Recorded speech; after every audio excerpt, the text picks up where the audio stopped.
Hello, everyone, and thank you for joining us. I am Anarita Bashaliva, along with co-host Dr. Victor Fett, Dr. Katerina Shrey, and our program producer, Professor Larry Shrey. We host a weekly discussion panel on Russia's war on Ukraine with guests from Ukraine, military experts, medical personnel, academics, artists, literary figures, and relief workers. Our panel is recorded and circulated nationally and internationally. We appreciate your comments and feedback. Special thanks to Marshall University Libraries and MUIT for making this weekly event possible. If you are joining us live on Teams, please feel free to use the chat to post any question for our guest.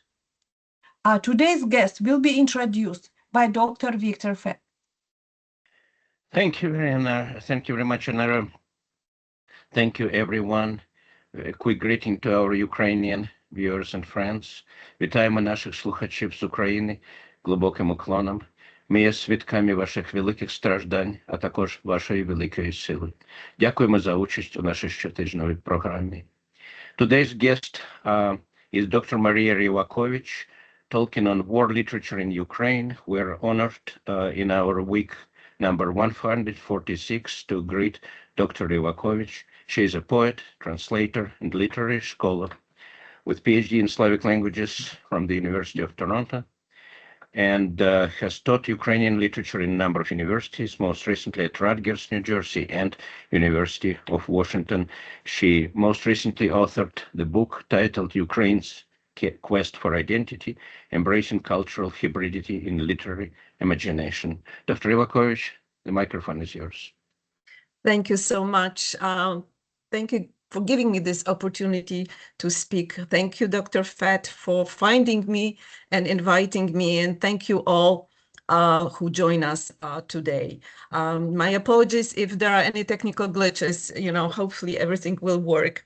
I would like to start on a personal note because December 13th is a kind of memorable date for me.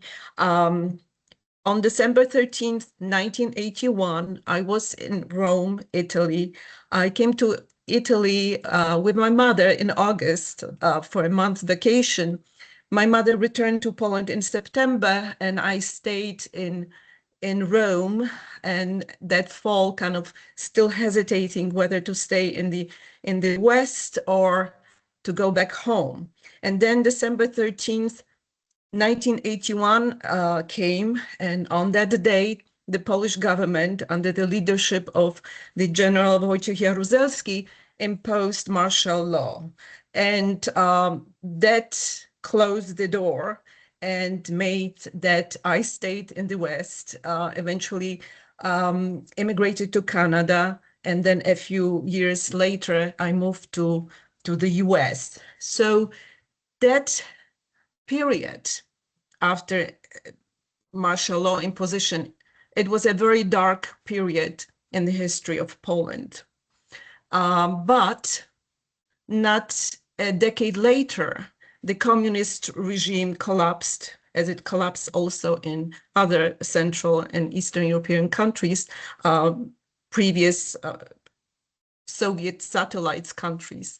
So when we look at the situation today, it is a very dark period in Ukraine as well right now, as we all know. But I'm hopeful that despite that darkness, that Ukraine will emerge victorious, and like Poland, will eventually join the EU and NATO. So my talk today is about world literature in Ukraine, but I would like to get there through discussing my book first, the book that was already mentioned in the introduction. In some ways, things are connected because the war really started back in 2014. So let me start sharing my screen. Hopefully it will work. Okay, so here's my book. So I started to work on that book in 2003. It took me a long time to bring it to completion, so to say. I started to write, I researched since 2003, but I started to write in 2012. So 2011 was a kind of a natural cutting off year. And it turned out that, that period was kind of slightly artificial in the sense that, I argued in that book that that period, the first 2 decades after independence, it was what we could designate as the transitional period, post-Soviet period, a hybrid period, or even soul-searching period as far as identity is concerned, which was characterized by plural identities in a sense. But it turned out that the dividing line, if I were to write now, I would move it slightly down the road, because in 2013, as we know, the Revolution of Dignity happened, and that date and that event really kind of made a very clear-cut line between this, what we could still call a post-Soviet period, into what then became more like nationally oriented period, if I could designate it in such a way. So I finished writing this book in 2016. So as I said, the war already started, and it was like kind of impossible, even though I focused on the first 2 decades after independence, it was impossible for me to omit what is happening. So I decided, here's the table of contents, slideshow. Okay, so here's the table of contents. So as you see, I added epilogue and I said literature in a time of war. This was just a sketchy outline on things literary as of 2016, but provided me a kind of an opportunity to reflect on what is happening with this new situation of the ground and what kind of impact it could have on literary endeavors going forward. So in my book, I argued that Ukraine, in its quest for identity, follow a path that is in many respects similar to other post-colonial societies, the main characteristics of which are decolonization, slow transition, cultural hybridity, and plural identities. And these characteristics have been reflected in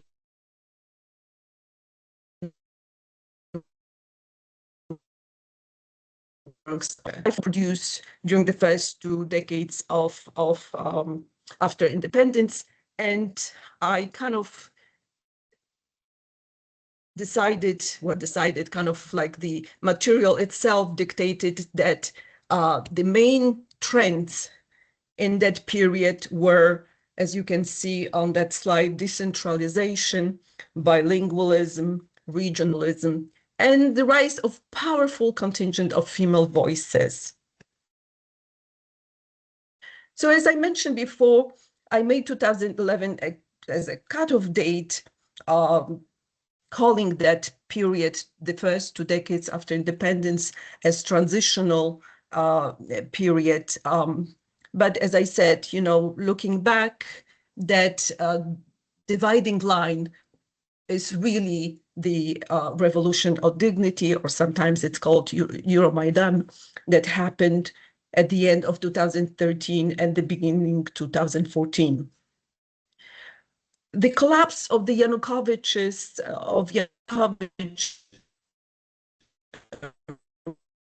regime brought a considerable relief, but as a sense of victory was extremely short-lived. So Russia's annexation of Crimea on March 18, 2014, followed by its aggression in the southeast provinces of Ukraine, proved the country's resistance and struggle for national dignity to be extraordinarily costly. And as we know, it continues to be extraordinarily costly. But nothing consolidates this sense of national identity like a threat from outside us. Russia became an enemy number one already then, back in 2014, and especially after the full-scale invasion in February 2022. And that, at last, brings me to war writing. I was, in a way, surprised how quickly and how impactful the conflict in the Donbass was on literary production in Ukraine. War themes began to permeate the literary output of Ukrainian authors early on, and especially in the realm of poetry.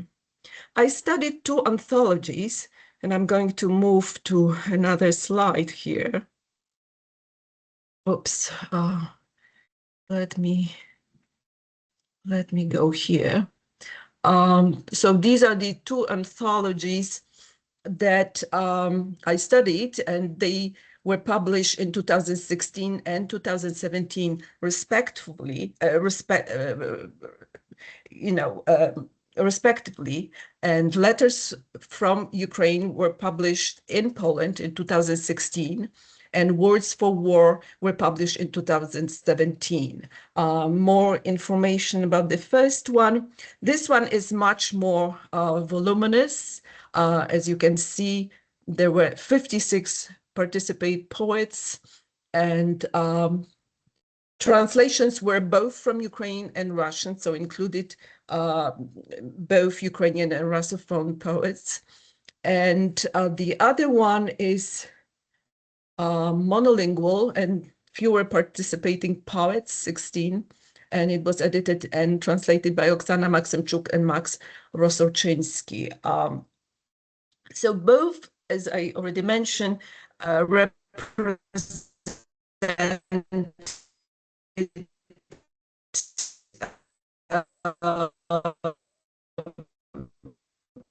risk here. In my book that I mentioned, I also had a chapter devoted to Russian language authors, but then I kind of focus more on writers, not poets, but writers on fiction, rather. So among those that I included in that chapter was Andrei Kurkov, and also authors who work in the genre of fantasy, the Dyachenkos couple, married couple, Sergei and Marina Dyachenkov, and also Lada Luzina, these authors that I included.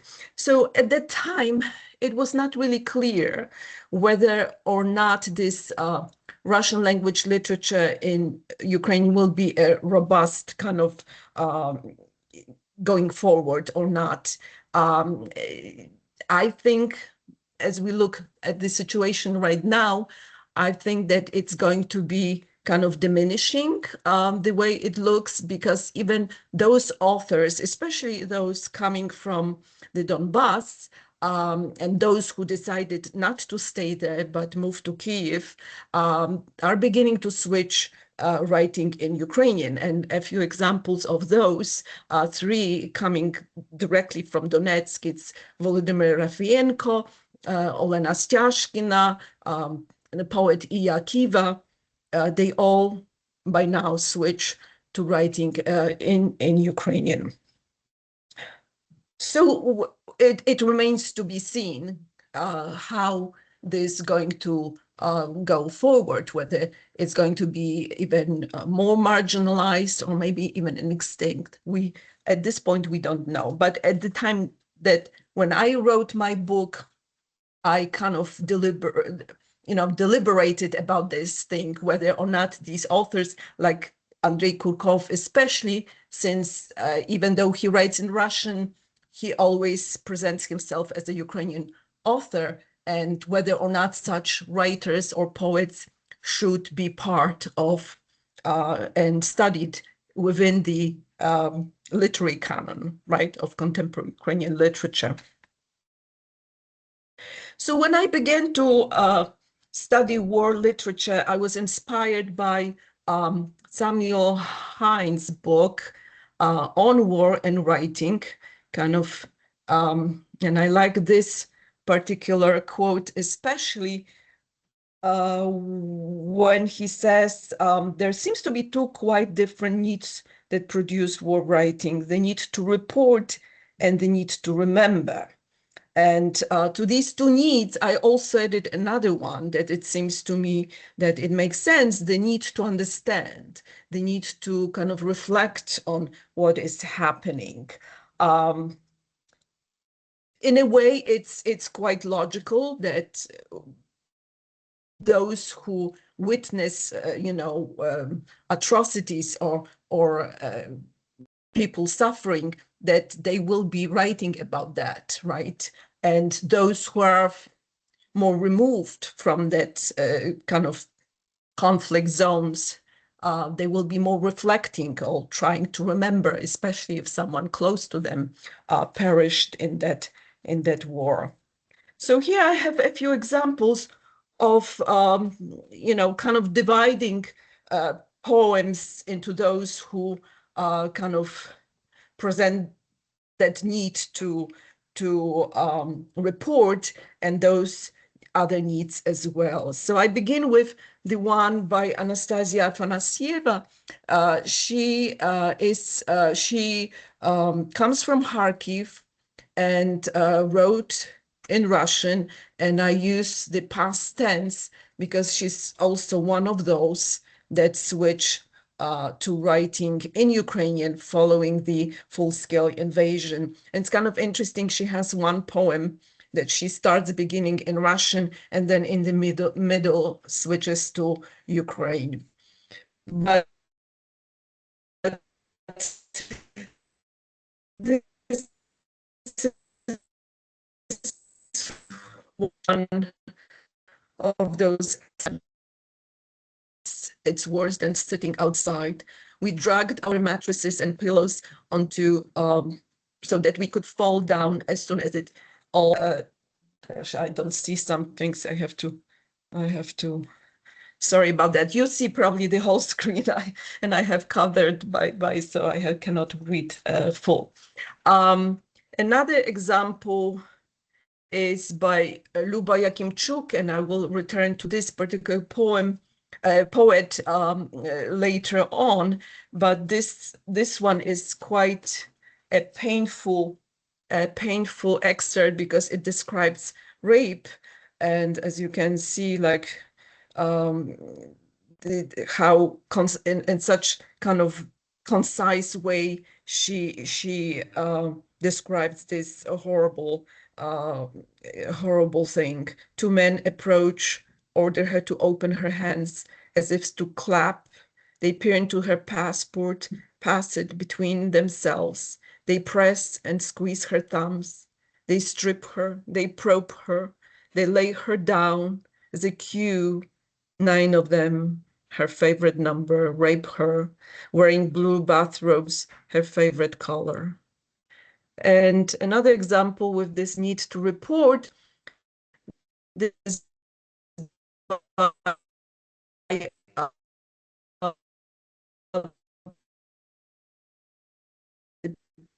poet Boris, full-scale invasion happened. He again enlisted, and unfortunately he is missing in action. There has been no news about him since December 2022. It's possible that maybe he was captured and he is in Russian captivity, or maybe he even perished. It's hard to say. But the way he writes, it's kind of like a little bit macabre, you could say. So like it's uncanny to see a human finger or an ear fall before you from the sky. Sometimes I think that if you collect all the pieces, you might be able to put together a person, friend or enemy. if only we could find someone to bring him to life. And so now a few more examples. Here's like, I pick this poet Ostap Slivinsky as an example, the need to remember. I'm not going to maybe read this. You can read this because, like, again, I have this. Oh gosh, I cannot find this. Sorry to being so disorganized. If you finished reading that, I'm going to move to another slide. And this one is Serhiy Zhadan. And like Lyubov Yakimchuk before, I will return to him. He is arguably one of the best known contemporary Ukrainian poets right now. He has many books published in English. So here is one of those poets that in his oeuvre you can find all those needs that I mentioned before: the need to report, the need to remember, and the need to understand. So the first excerpt is an example of the need to remember. Now we remember janitors and the night sellers of bread, gray like wrapping paper, burglars, taxi drivers with klaxons instead of hearts, children who grew up among the old furniture. Furniture smelled of poplar trees and sea.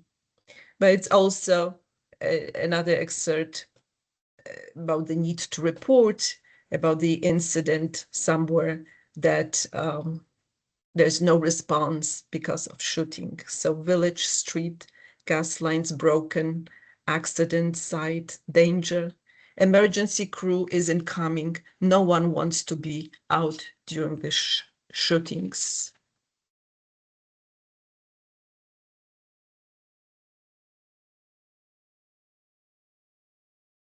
So two poets that I want to focus in particular are Lyubov Yakimchuk and Serhiy Zhadan. And I'm going to switch to yet another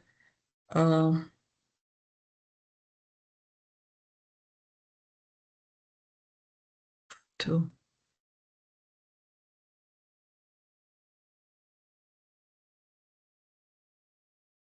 So they're both from the Donbas region. Yakimchuk is from Pervomaisk of Luhansk Oblast that has been occupied by the self-proclaimed Luhansk People's Republic. And Zhadan comes from Starobilsk, also of Luhansk Oblast. And it was first occupied, but then liberated by the Ukrainian forces.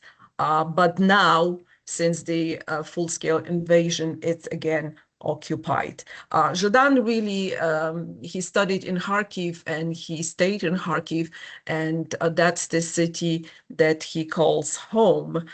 So he's very much associated with that city, but it's kind of interesting that both of them come from the Luhansk Oblast, and they're very close to that fighting in the East, and in a way become reliable spokespersons for that region. Even though Yakimchuk now lives in Kiev, Serhiy still lives in Kharkiv, as I said. That's his city.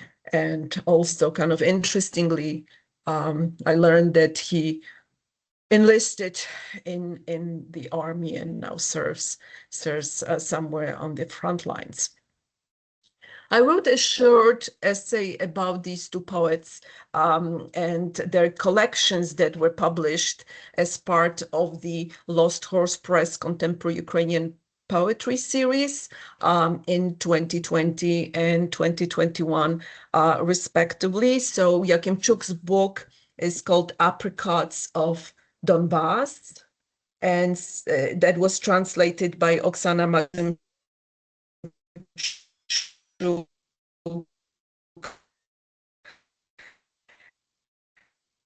and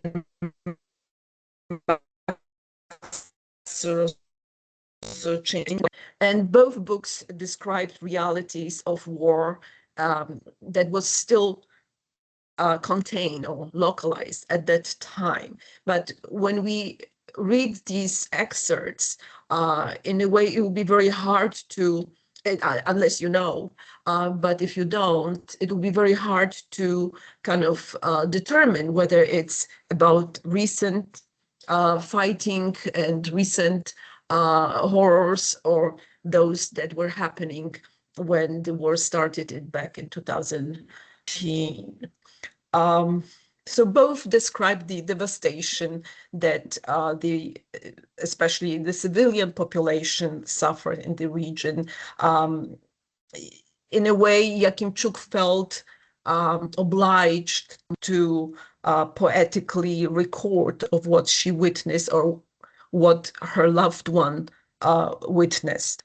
For example, in the poem here that you see on this slide, it's obviously whenever war starts, people suffer, but it's interesting that she also gives this picture that the dwellings, so to say, suffer as well, and they have wounds. And when we sometimes refer to images that we see from the war now, that all those ghost cities, like with just skeletons, not buildings remaining, it kind of really resonates. Stitch the wounds on your building with white bandages, cover up black burns on its pelt. With a hand, just don't twitch, shield the gaping mouths of windows so marauders won't get in.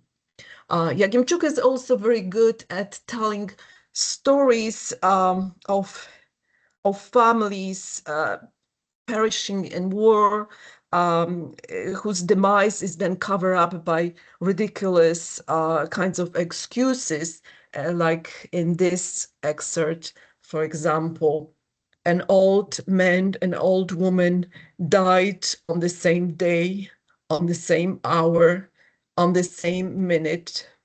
People said they died of old age. Their children came to bury the old man and the old woman. Ola was pregnant, still he was drunk. Sonia was only 3, and they died too. And people said they had died of old age.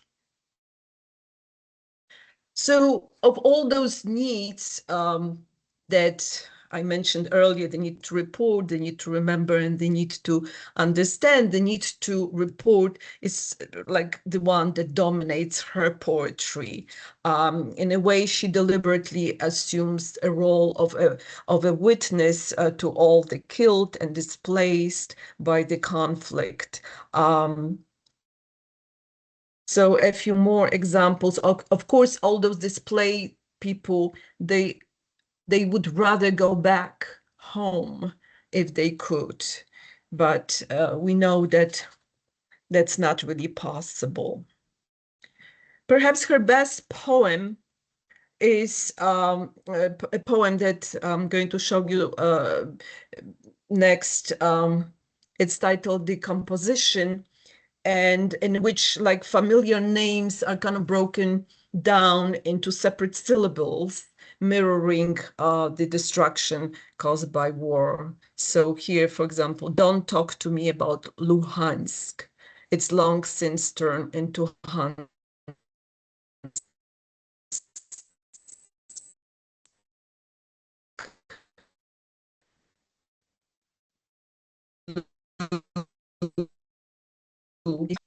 As I poem, like best known and most celebrated these days. Serhii Zhadan, like in a way you could see all those needs reflected in his poetry. And here is one that he wrote about one of his acquaintances that volunteered, and then when he came back, what happens to him. He left a normal person, but he talked too much about everything in this world, about everything he came across. And he came back completely changed, as if someone took his old tongue and didn't leave him a new one.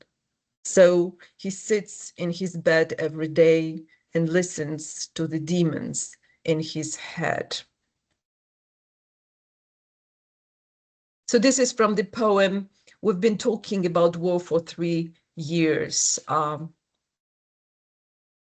And Jordan's book, the one that I mentioned, A New Orthography, also reveals his kind of a new dimension in his poetry and his kind of ecological concerns, because war, as Jordan sees, obviously primarily affects humans, but in the planetary context, if you will, it also devastates flora and fauna. And it's kind of interesting that he has poems mentioning animals and mentioning like, you know, trees and things like that. The opening poem, though, tries to remember all those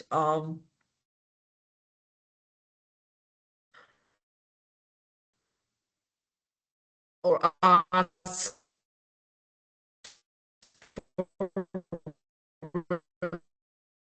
members of the vocabulary of death, to stand and talk about the night, stand and listen to the voices of shepherds in the fog, encanting over every single lost soul.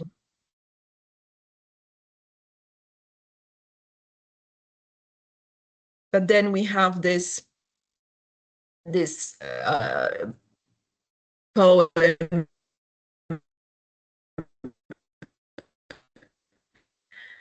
where the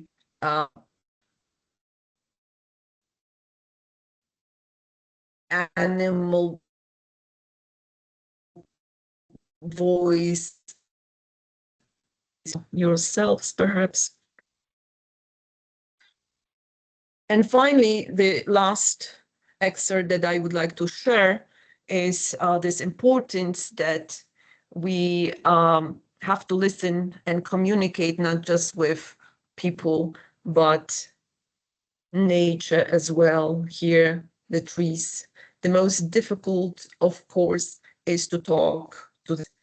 It's like you don't owe them anything, but here you stand in front of the pines, averting your eyes. So as you can see, two poets, two poetical approaches about writing about war. But what we need to keep in mind is that these volumes do not yet reflect the horrors of the full-scale invasion. Jordan has more books, as I mentioned before, published in English translation, more books than Yakimchuk, I mean. So, for example, in 2023, Yale University Press published his How Fire Descends. I'm going to stop sharing because that's about all slides that I have. So I would like to share one point from that book, How Fire Descends. I don't have slides, but that's a poem that he wrote after the full-scale invasion, and it has a date, September 11th, 2022, which is kind of memorable date for us here in the US as well. So the poem is titled, Remember Every Building. Remember every building and every street, you tell me. Remember everything that disappears like a traveler descending a hill. Saying it out loud will drive away the silence and word of trouble. Just try to remember this light which pierces the apartments and roofs through and through. Right now, when there's no turning back from September.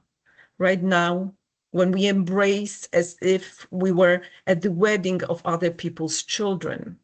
Remember these figures in the streets, refined by exhaustion and love.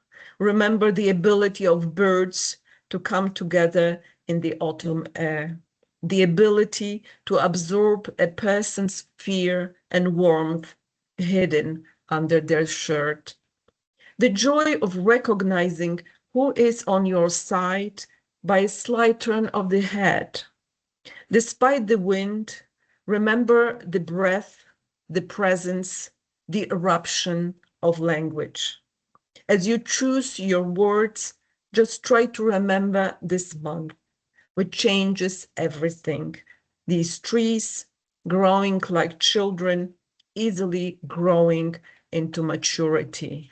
And as we all know, that time, September, the fall of 22, was actually a positive moment in the war, because the Ukrainian armed forces managed to liberate the whole Kharkiv Oblast, and perhaps that poem refers implicitly to that moment. So what I presented here is just a very small sample of war theme works that have been published since the war started in 2014. I focus more on poetic output, but there are also many interesting novels and nonfiction books, not to mention many anthologies that came out since that.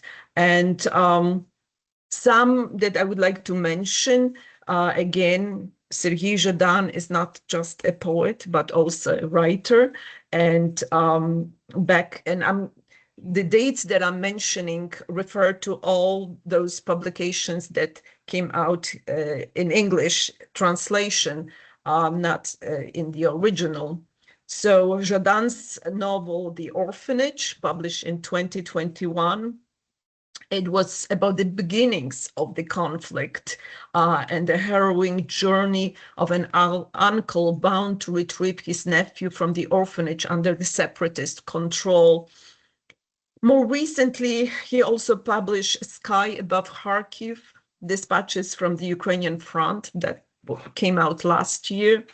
Then we also have Andrei Kurkov that I mentioned before. His novel Grey Beasts was published in 2020. Again, presents the conflict through the eyes of a beekeeper who insists on living in the narrow zone in the of no man's land on the front lines.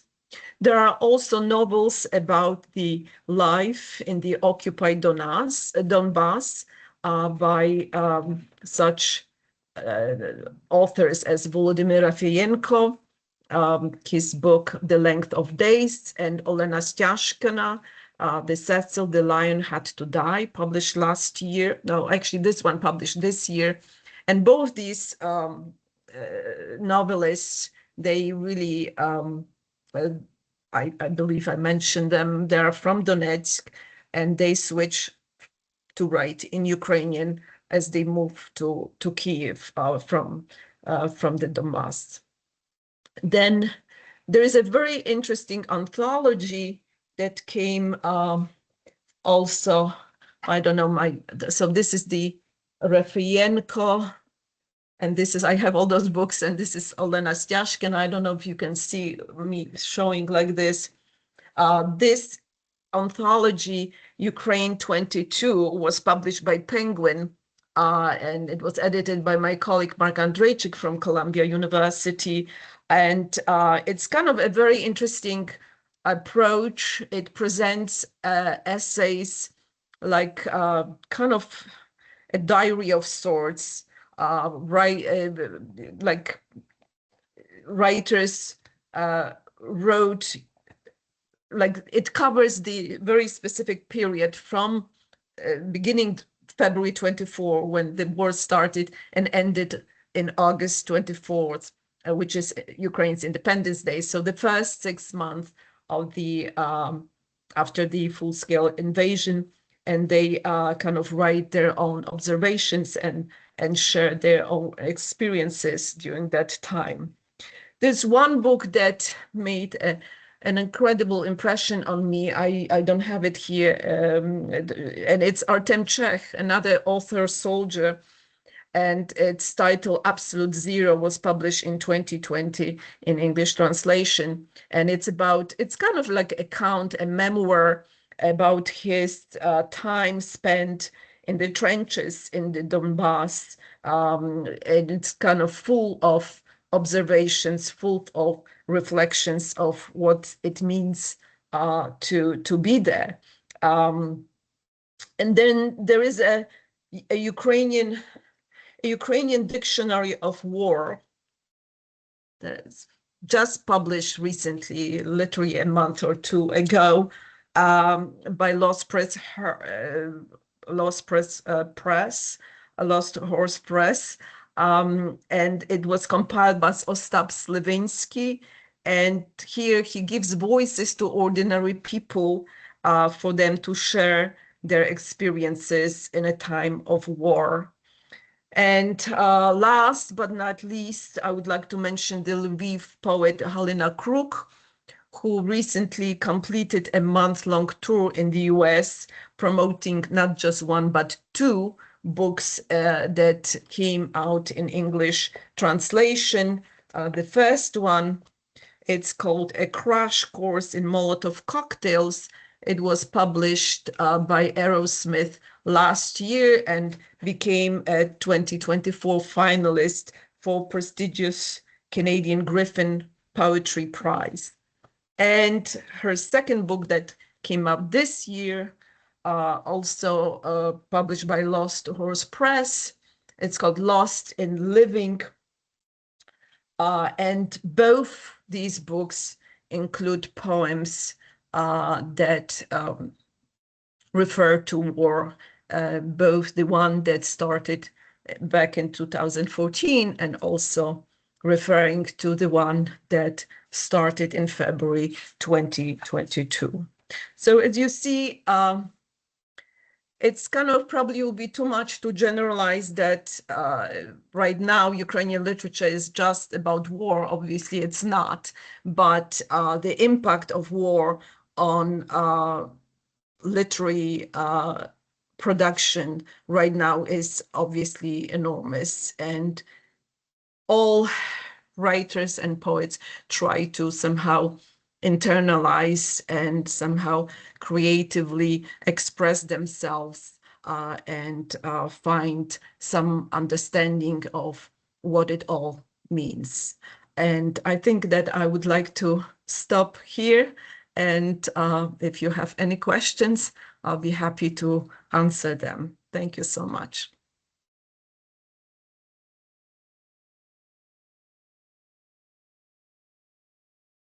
Thank you, Dr. Rewakowicz. I already see questions. Dr. Deutsch, please.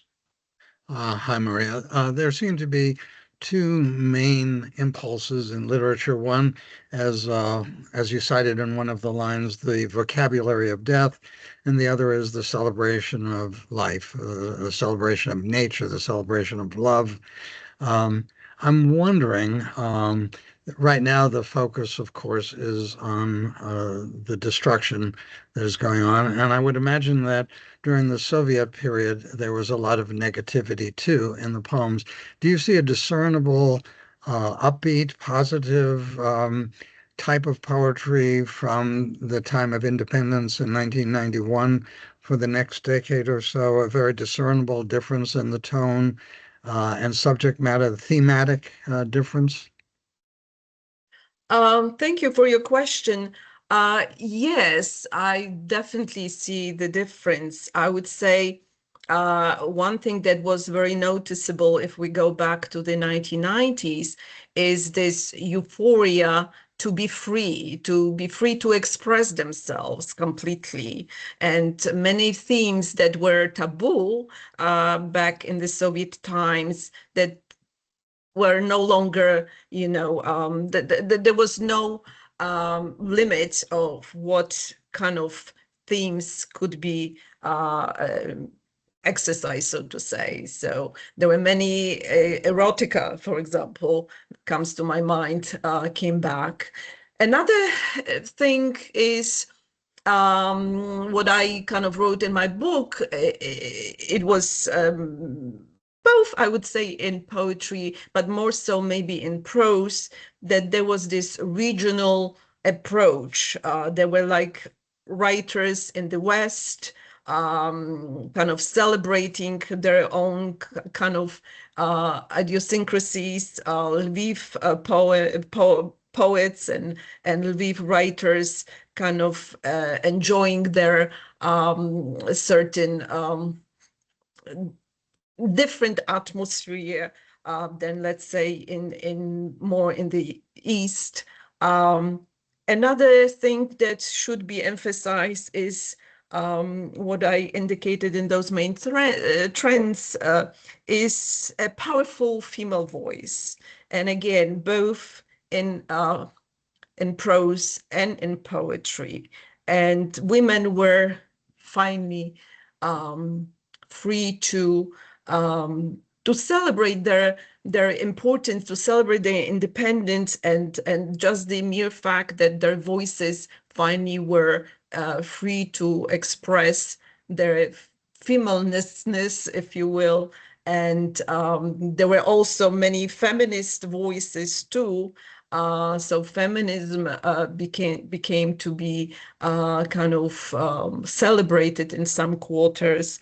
So definitely you could see the difference between what was happening before and what is happening after.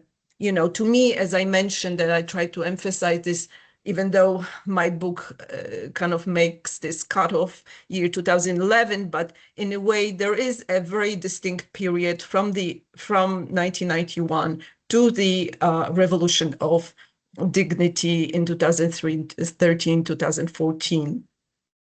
But going back to, let's say, you know, like I maybe focus on war poetry or war writing in general, that maybe it's not so easy to read because, you know, of all those like dark, you know, scenes described.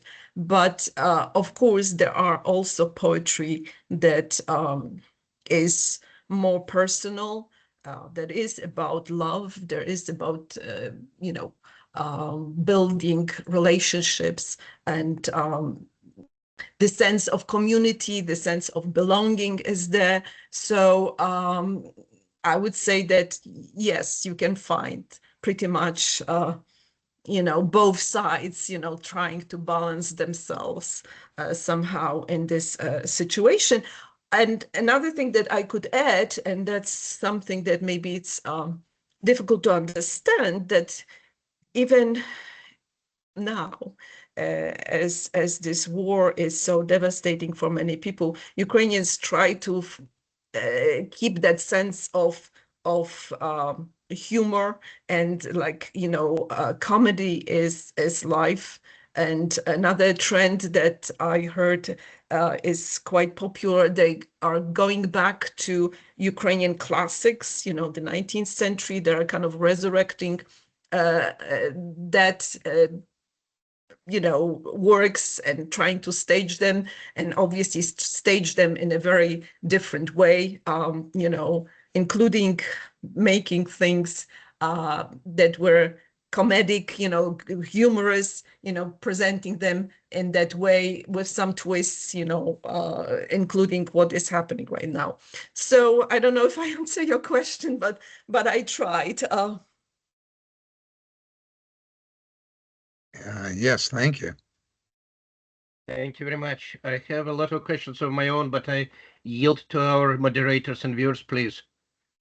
Don't be shy. While you're thinking, yes, Anara, please. Thank you very much for panoramic view. That's very nice to see the big picture of the poetry. And my question, did you notice any generational, gender, or regional differences in understanding and imagination of Ukrainian situation, and especially the past and future too? Thank you. Mm-hmm. Thank you for your question. It's kind of interesting that I don't see when it comes especially to war writing, that much difference in generations, it seems, again, it kind of goes back to what I try to, yeah, I don't know if it's a good way of saying, but to classify according to those certain needs, because whether you are a witness as a, let's say, 30-year-old, or whether you are a witness as, let's say, 60-year-old, somehow, obviously, it goes through the prism of every single, subjective kind of understanding of things. But it seems to me that you will be reporting, you'll be trying to express certain things, I don't want to say similarly, because each poet obviously brings his own kind of unique way of seeing things. But somehow I don't see the difference here, by generations, specifically when it comes to war writing.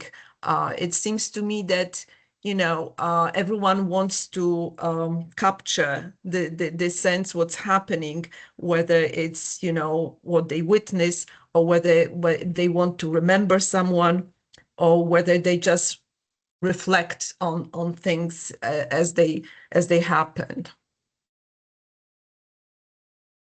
Thank you. Efim, please. Efim Somin. Yes, thank you. Hi, can you hear me? Yes. Okay, great. Okay, thank you very much for interesting, really overview of Ukrainian literature. I should mention that the tendency to switch to Ukrainian spreads from Ukraine even in this continent. And a little over a year ago, I started writing in Ukrainian myself, even though I'm not from Ukraine. I grew up in the Soviet Union, and I knew no more Ukrainian than Surzhikov, Tarapunka, and Shtarshin. But I started studying Ukrainian, and I wrote a bunch of travel essays, sort of in competition with Yuri Andrukhovich, a lexicon of my intimate cities, and a lot of them overlap with him. So I wrote quite a bunch of, about the same cities. But even before that, in April of 2022, I want to mention, I translated a poem from Ukrainian to English. The poem was written on the Easter, on Orthodox Easter in April 2022. The poet visited Bucha. He delivered supplies to Bucha soon after it was liberated. And I thought this poem was really outstanding and sort of very different. And the title is Tango de Bucha. I don't know if his name is Vlad Molodid. Vlad Molodid. I don't know if you heard that name or not. I don't think he's been published much, but he writes occasional poetry, and I think it's very different and sort of striking. And if I may just read a few lines from the beginning. Oh, please. Yes, please. I have a translation on my website, but so he visited. He brought supplies to Bucha from. He lives in Kyiv, and he actually, he traveled all over Ukraine, bringing supplies to different people and helping, with his friends.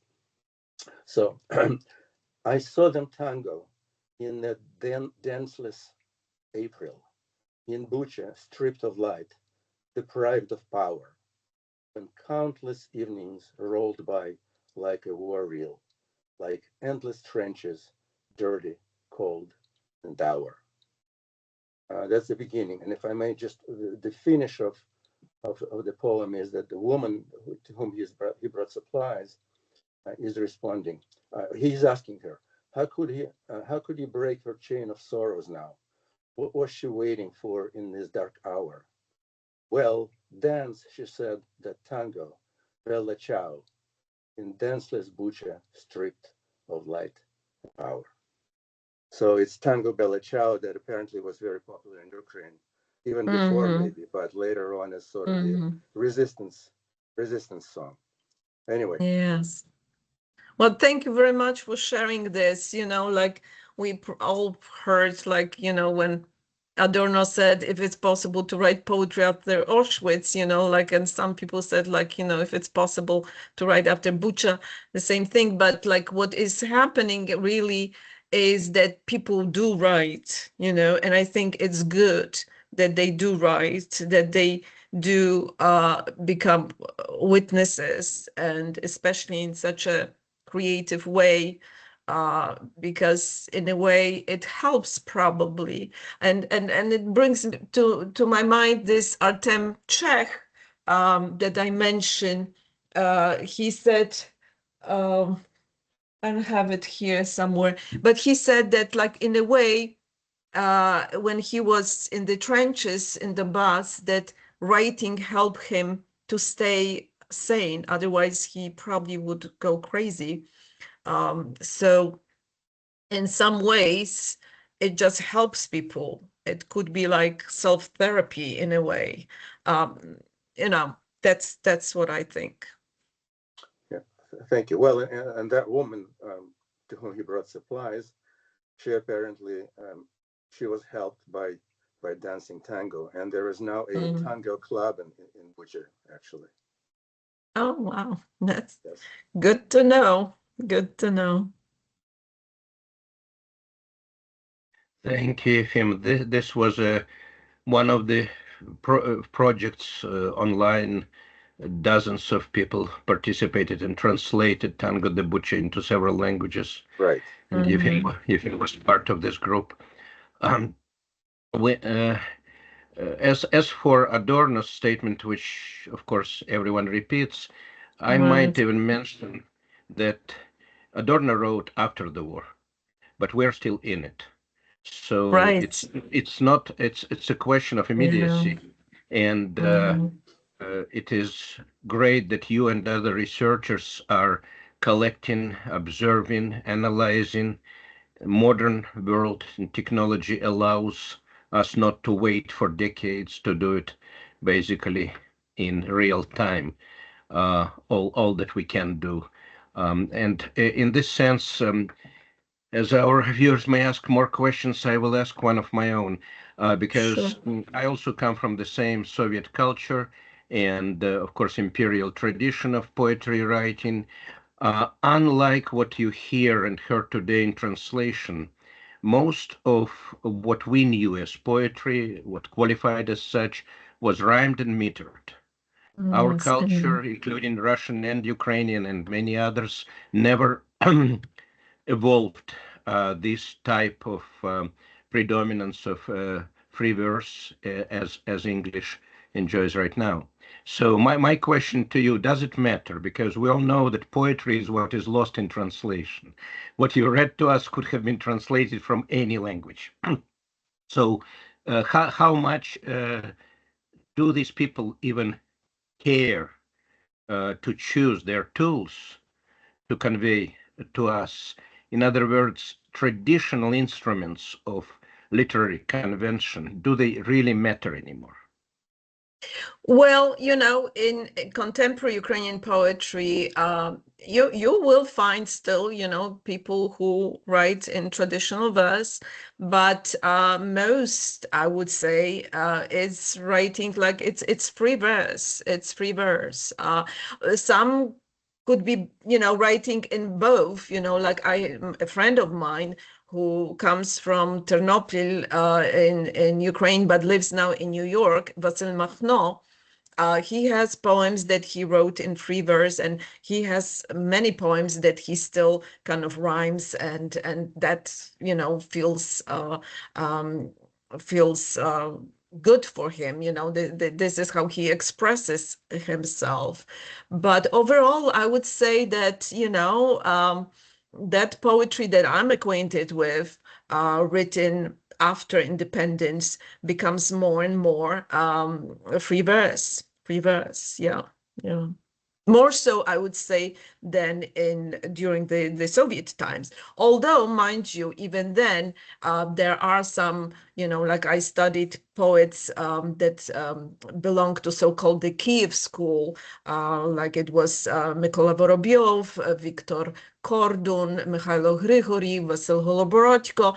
These were all kind of sometimes called post-shizdesyatniki. I mean, that came after. They were not given a chance to be published. They published only in like periodicals in the 60s, but it came, their books had to wait until the 80s when we had this glasnost i perestroika period, right? So these poets, like especially Mykola Vorobyov, I translated him into English, they wrote in free verse. So that tradition, as you mentioned, and it's true, was already kind of, I don't want to say like broke, but you could have both traditions kind of coexisting side by side. Thank you very much. Can I just make a comment? Sure. I think Victor's question was a little more about not how to write original poetry, which is, you write any way you want, but how to translate poetry that about translation. Okay. Original. Okay. Thank you for kind of clarifying this. Yes, I somehow, like I look at the first part, but not the second part. It really depends. There are some translators that try to preserve and try to rhyme in English. But in most cases that I'm kind of acquainted with, that people translating into English, because that is more natural, let's say, in English, that even if the original was rhymed and traditional, like it is translated as a kind of free verse because it's easier. But like again, it depends on a translator. I know that some try, like Svetlana Lavochkina is one of those that I'm aware of, that she tried to preserve as someone rhymes, that she would try to bring that in translation as well. But it's not easy, I have to say. I personally, because like I'm a poet, but I write, as I said, I was born in Poland, and post-war Polish poetry is, by and large, it's free verse, so it's kind of very natural to me to express myself in that way. So whenever I translate, I would never venture to translate poets who write in traditional verse. I prefer those who express themselves like in free verse. I have to admit that.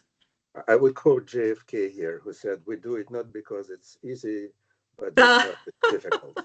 It's difficult. It is difficult. It's difficult. You have to have a special talent for that, I would say. Yeah. Thank you very much. We have been here for an hour, and if I don't have any more questions or comments from our panel, I will thank Dr. Rewakowicz for being with us and for sharing her remarkable insight and research. Thank you so much. Thank you. I really appreciate this opportunity to speak to all of you. Thank you. In conclusion, I would like to say a few words to our viewers in Ukraine. Дорогі брати і сестри в Україні, ми тримаємо вас у наших щоденних думках і молитвах. Нехай милосердний Бог береже вас у своїй опіці. До наступного тижня. Ми прощаємось. Слава Україні! Героям слава! Героям слава! Thank you very much. Everyone, see you next week.